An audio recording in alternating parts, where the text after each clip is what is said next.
2월의 첫날을 허락하신 하나님 앞에 감사를 드리면서 주님의 은혜와 평강이 넘쳐나는 한 달이 되길 주님의 이름으로 축복합니다.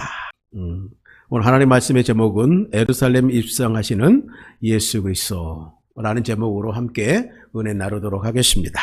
오늘 본문은요, 예수께서 예루살렘 근처에 있는 두 마을 벳바게와 베다니부터 나귀를 타고 예루살렘으로 입성하셨다라고 하는 말씀으로 시작되었습니다.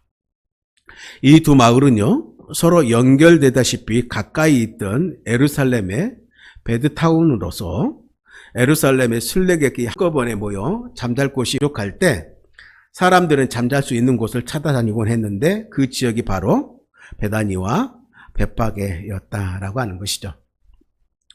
예루살렘 모여있던 수많은 순례객들이 지금 현재 상황은 유월절을 지키기 위해서 많은 디아스포라와 많은 이스라엘 백성들이 지금 예루살렘 성으로 몰려온 상태입니다.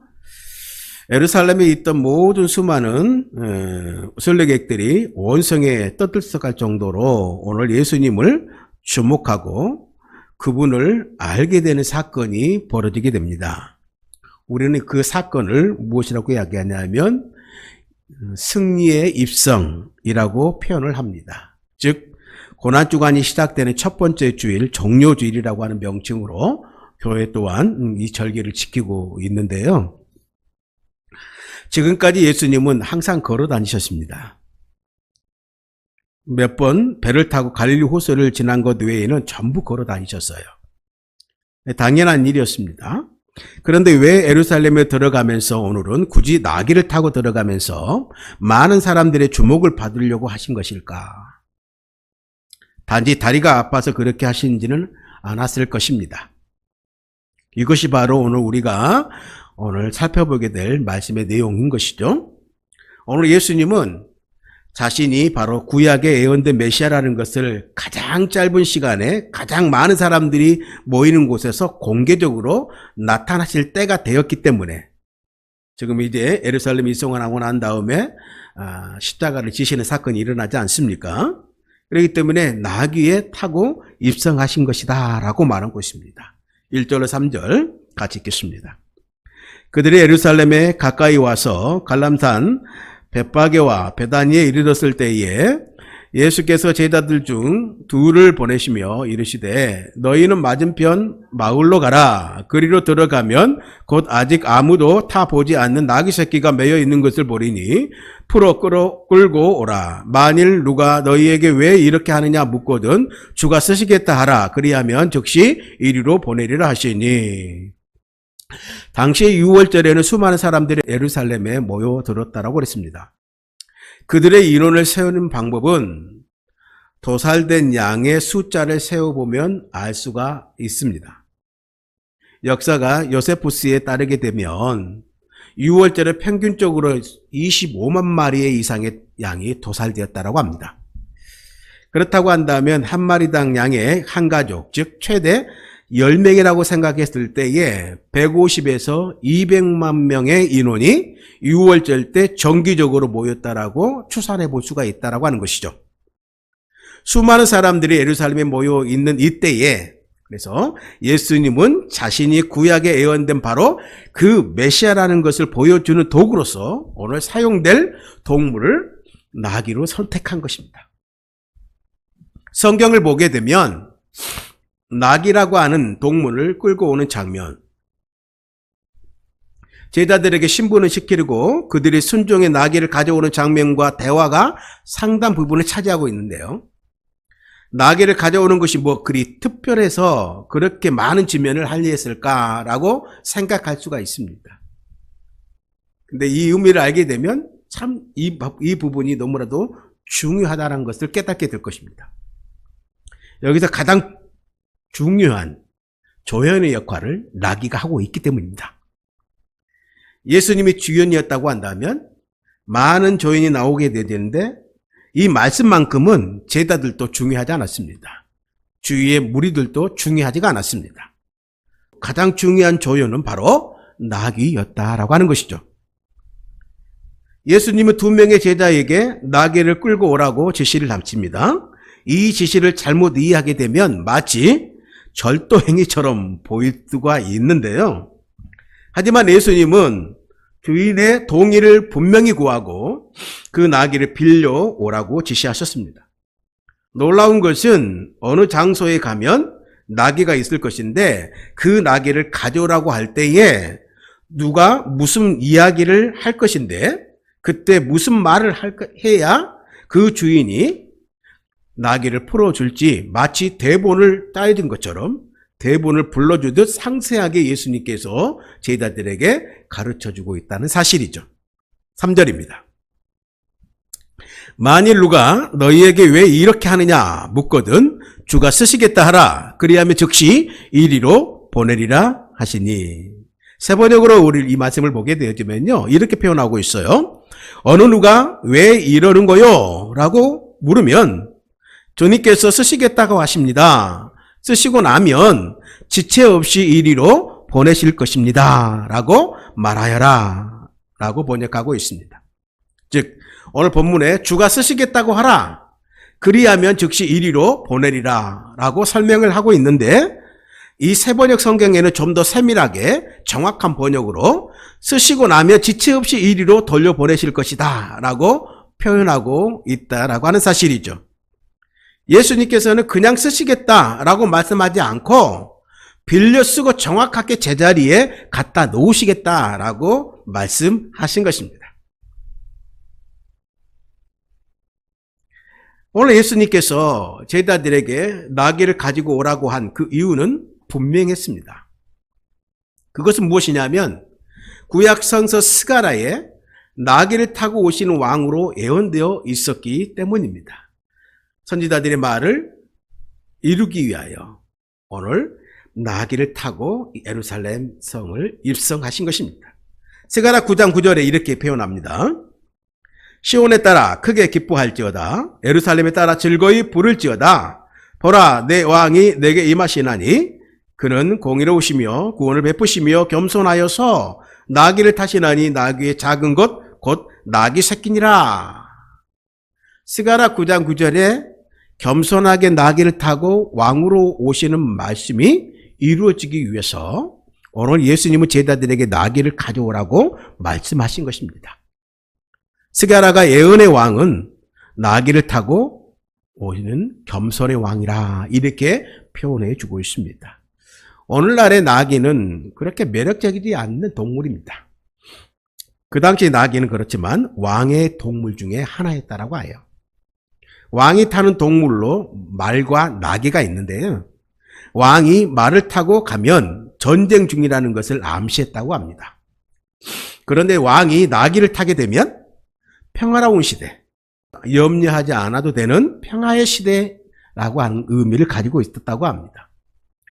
그래서 예수님은 나귀를 타심으로써 무엇을 보여주시고자 했던가? 예수님은 겸손과 섬김으로 이 땅에 평화를 가져오고 하나님과 인간의 평화, 인간과 인간의 평화, 인간의 모든 평화를 가져오시는 평강의 왕으로 메시아로 오셨다는 것을 보여주시기 위함이었다라고 하는 것이죠. 그런데요, 주위에 있던 많은 사람들이 보여준 반응은 예수님을 심각하게 오해하고 있었다라고 하는 것을 발견하게 됩니다. 8절로 10절입니다. 많은 사람들이 자기의 겉옷을 또 다른 이들은 들에서 변 나뭇가지를 길에 펴며 앞에서 가고 뒤에서 따르는 자들이 소리 지르되 호산나 찬송하리로다. 주의 이름으로 오시는 이여 찬송하리로다. 오늘 우리 조상 다윗의 나라여 가장 높은 곳에서 호산나 하더라. 아멘. 오늘 이 무리들의 어떤 반응을 보게 되어지면 많은 사람들이 길 위에 겉옷을 깔고 종려나무 가지를 꺾어 길을 깔고 호산나 주의 이름으로 오시는 분이요 라고 찬양을 했지만 오늘 이들이 쓴 단어와 더불어 이들이 한 행동은 말입니다. 예수님의 진정한 모습과는 좀 차이가 나는 것을 보게 됩니다. 우선 호산나라고 하는 단어를 살펴보면 호산나는 무슨 뜻입니까? 잘 알고 계시죠? 지금 우리를 구원하소서 라고 하는 뜻입니다. 이 말씀 또한 시편 118편 25절에서 우리가 살펴볼 수 있는데 같이 보겠습니다. 여호와여 구하옵나니 이제 구원하소서. 여호와여 우리가 구하옵나니 이제 형통하게 하소서. 즉 하나님의 구원을 요청하는 것입니다. 우리를 구원하소서, 지금 구원하소서라고 하는 고백이죠. 하나님에 대한 모든 전인적인 구원과 영적인 구원을 포함한 것인데 말입니다. 지금 예루살렘에 들어가시는 예수님을 바라보면서 사람들은 호산나라고 외칠 때 그들은 사실 정치적인 구원을 한호하고 있다라고 하는 것이죠. 당시에 로마 제국의 압제로부터 자신들을 해방시켜줄 메시아로서의 호산나, 우리를 구원하소서 외치고 있었다라고 하는 것입니다. 이들의 마음속에 있는 동기는 뭐냐면 온 세상의 죄로부터 사람들을 해방시켜줄 영적인 메시아로, 구원자 메시아로서가 아니라 정치적인 구원의 메시아로서의 호산나를 외쳤다라고 하는 것입니다. 이런 차이가 있었다라고 하는 것이죠. 또한 이들은 길 위에 겉옷을 깔았다라고 했습니다. 이는 왕이 지나갈 때 그 주변에 있던 사람들이 겉옷을 벗어서 왕이 지나가는 길에 까는 왕을 인정한 행위였다라고 하는 것이죠. 열왕기하 9장 13절에 보면 한 예를 볼 수 있는데 무리가 각각 자기의 옷을 급히 가져다가 섬돌 위 곧 예후의 밑에 깔고 나팔을 불며 이르되 예후는 왕이라 하니라. 예후가 왕으로 세움을 받을 때에 주변의 신하들이 겉옷을 벗어가지고 깔았다는 것입니다. 이것은 오랜 관습 중 하나였어요. 왕을 인정하고 왕의 권위에 대한 존경의 표시로 이 겉옷을 벗어서 깔았다라고 하는 풍습에서 유래됐다라고 하는 것입니다. 또한 한 가지 행동은 뭐냐면 그들이 종려나무 가지를 오늘 여기는 깔았다라고 했는데 다른 성경에 보면 흔들었다라고 하고 있습니다. 이 종려나무 가지를 흔드는 것은 상당히 민족주의적인 상징이라고 말합니다. 종려나무 가지가 이스라엘 유대 민족의 상징이 된 것은 무엇이냐면 주전 175년의 유대 역사에서 가장 치욕적인 사건에서 비롯됐다라고 합니다. 주전 175년에 무슨 일이 있었는가? 시리아의 에피파네스라고 하는 왕이 유대를 멸망시킨 사건이었습니다. 예루살렘이 멸망한 겁니다. 또한 에피파네스는 예루살렘 성전을 유린했습니다. 예루살렘 성전을 우상 숭배의 진원지를 만들어버렸고 그것을 행음하는 곳으로 만들어버린 것입니다. 이때 경건한 유대인들은 참을 수가 없었습니다. 그래서 마케베오라고 하는 사람이 이 봉기를 들었습니다. 이것이 바로 마케베 혁명인데 이 혁명에서 승리를 거두고 예루살렘을 다시 탈환하게 됩니다. 그래서 마카베오가 예루살렘을 탈환하고 개손 장군처럼 들어올 때에 사람들이 어떻게 환영할까 하다가 종려나무가 많으니까 가지를 꺾어서 흔들었다라고 합니다. 그때부터 유대인들은 승리하고 돌아오는 정복자, 개손 장군을 환영할 때에는 이 나무가지를 꺾어서 흔들었다라고 하는 기록이 남아 있는 것이죠. 즉 오늘 이 예루살렘에 예수님이 입성하실 때 한편에서는 시편을 인용하여 노래했고 또 한편에서는 겉옷을 벗어 깔았는데 이 구약시대부터 내려온 관습이었다라고 하는 것이죠. 신약시대에 들어와서 시작된 종려나무 가지를 흔드는 관습, 자신들이 경험하고 대대로 내려오는 관습대로 지금 이들은 하고 있는 것입니다. 시편을 잘 아는 사람은 호산나를 부르고 종려나무를 가지를 흔들고 싶은 사람은 흔들고 겉옷을 깔고 싶은 사람은 깔고. 근데 하지만 위에서 말씀드린 대로 이들의 공통점이 무엇인가 라고 생각했을 때 예수님이 예루살렘으로 올라가시는 목적과는 전혀 상관이 없었다라고 하는 것이죠. 차이가 있었다라고 하는 것입니다. 이들이 예수님을 환영하고 왕으로 모셔드리는 환영은 동일하지만 동기는 달랐다라고 하는 것입니다. 이들이 정치적인 메시아, 그들을 압제했던 로마 제국으로부터 자신들을 구원해 줄 왕이라고 생각했던 것이죠. 많은 사람들이 예루살렘에 올라오시는 예수님을 환영하는 모습은 정복자의 모습, 개선 장군의 모습, 이 세상의 정치적인 왕의 모습으로 받아들였다라고 하는 것입니다. 그런데 예수님은 결코 이들의 환영을 즐기하지 않으셨습니다. 만약 이들의 환영을 즐기셨다라고 한다면 예수님은 진정한 메시아가 아닌 것이죠. 예수님은 이들의 의도를 알고 있었습니다. 지금 예수님은 정치적인 메시아로 들어가는 것이 아니죠. 예수님이 기획한 이벤트는 딱 그래서 한 가지입니다. 나귀를 타고 들어가시는 것이었습니다. 말을 타고 들어간 것이 아니라. 말을 탔다라고 한다면 그것은 전쟁에서 승리한 왕의 모습이었겠죠. 개선 장군의 모습. 그러나 나귀를 탔습니다. 만약 유대인들이 스가랴 9장 9절에 한 절만 읽지 않고 나귀를 타고 오시는 분이 왕일 뿐만 아니라 그 왕이 어떤 일을 하시는지, 그리고 그 왕이 어떤 나라를 이루는지를 알려주는 그 뒤에 10절이 있거든요. 그 10절까지 읽었다면 이들은 이렇게 예루살렘에 입성하시는 예수님을 오해하지 않았을 것입니다. 스가랴 9장 10절에 이렇게 표현하고 있습니다. 같이 읽겠습니다. 내가 에브라임의 병거와 예루살렘의 말을 끊겠고 전쟁하는 활도 끊으리니 그가 이방 사람에게 화평을 전할 것이요 그의 통치는 바다에서 바다까지 이르고 유브라데 강에서 땅끝까지 이르리라. 아멘.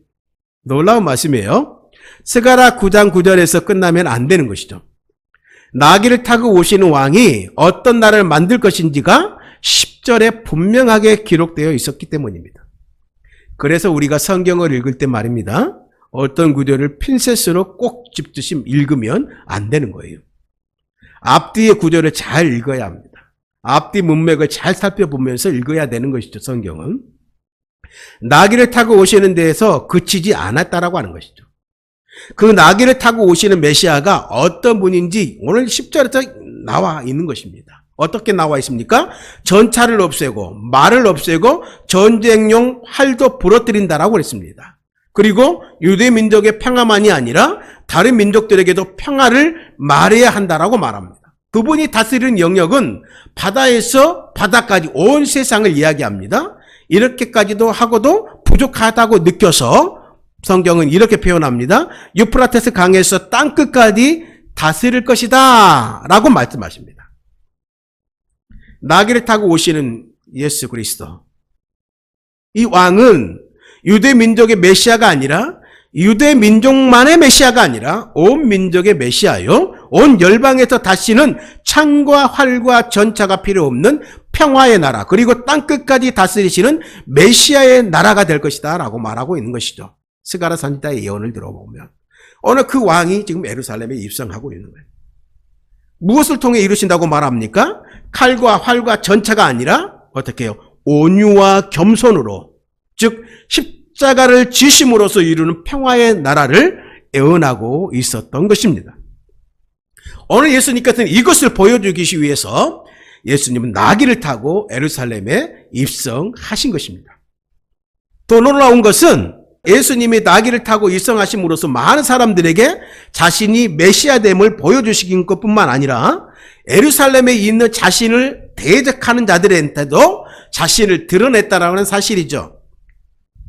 여러분, 만약 어느 도시에 당신에게 대적하고 해하려고 하는 사람이 음모를 꾸미고 있다는 것을 안다라고 한다면 어떻게 하시겠습니까?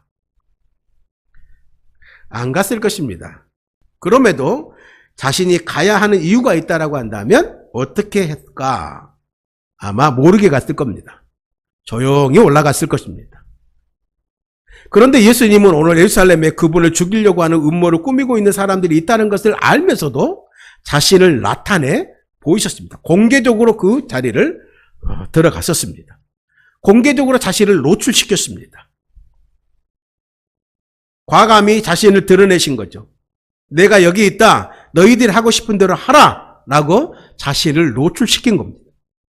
그런데 그날이 어떤 날인지 아십니까? 바로 10일입니다. 6월절은 그달 14일이었는데 10일은 양을 선택한 날이었다고 합니다. 6월절에 바쳐질 제물 5일 전에 10일에 선택했습니다. 바로 그날에 예수님은 예루살렘에 입성하면서 내가 바로 6월달에 희생되어야 할 유월절 양이다라고 하는 것을 만천하에 선포하고 계셨던 것입니다. 제자들보다 앞서서 예루살렘으로 걸어가신 것이죠. 나귀를 타고 겸손한 왕으로, 하지만 유대 민족의 왕이 아니라 온 열방, 온 땅을 평화로 다스릴 왕으로 오신 예수님은 당신에게 주어졌던 그 십자가의 그 길을 향해 당당하게 걸어가셨다고 하는 것입니다. 이런 예수님의 행진 앞에서 오늘 우리는 어떻게 반응해야 될까? 우리도 당시의 사람들처럼 호산나 주의 이름으로 오시는 이여 하며 그분을 환영할 수 있어야 될 것입니다. 하지만 우리는 그들의 의미와는 달리 다른 의미로서의 호산나를 외쳐야 할 것입니다. 이들은 유대 민족을 로마 제국의 압제로부터 구원해 줄 메시아라는 믿음으로 호산나를 외쳤지만 우리는 그렇게 외치지 않습니다. 나 자신부터 나를 구원해 주실 주님을 모시고 호산나를 외치면서 그분을 환영해야 합니다. 그리고 또한 우리는 죄와 허물로부터 우리를 건져내실 분으로 모시면서 호산나를 외쳐야 되는 것입니다.